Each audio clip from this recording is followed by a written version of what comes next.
If you want to have a healthy relationship, you need to define the relationship. One of the biggest reasons that relationships have problems is because both people in the relationship have different expectations and assumptions about what kind of relationship they're in. Frankly, if you think you're on the road to marriage and happily ever after, and your boyfriend or girlfriend thinks that what you have is a nice light fling, you are going to have problems. Hurt emotions, broken hearts, and generally misery tend to lie in the future for people who fail to define the relationship they're in. The problem is that everyone, and I mean everyone, tends to think of everything they do as normal. This is a problem because there is no such thing as normal. Every person is a unique bundle of needs, fears, and desires.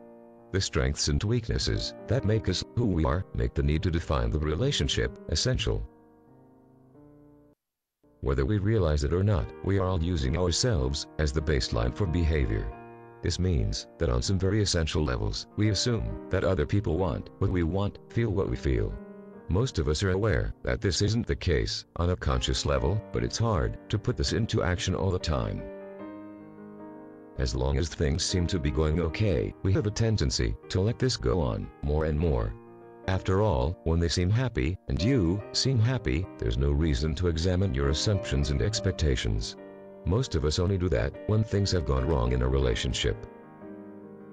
This is why the need to define the relationship early on is so great. Because other people are, well, other people. They may be happy in the relationship, but they may be happy for different reasons.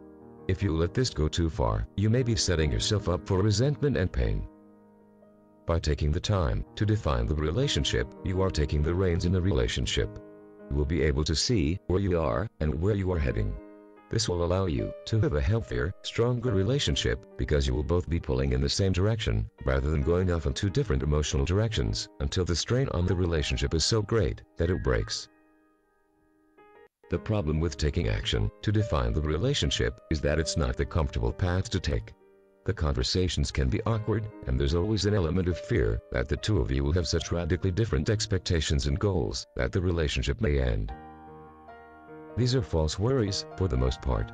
You need to look at the effort to define the relationship as being exercise for your relationship. It may be tough at the time, and there's a small chance that you may get injured, but the truth is that it will almost always make the relationship better and stronger.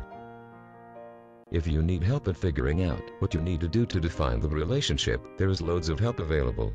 This is one of the best things you can do to build a strong relationship, and it is well worth the effort.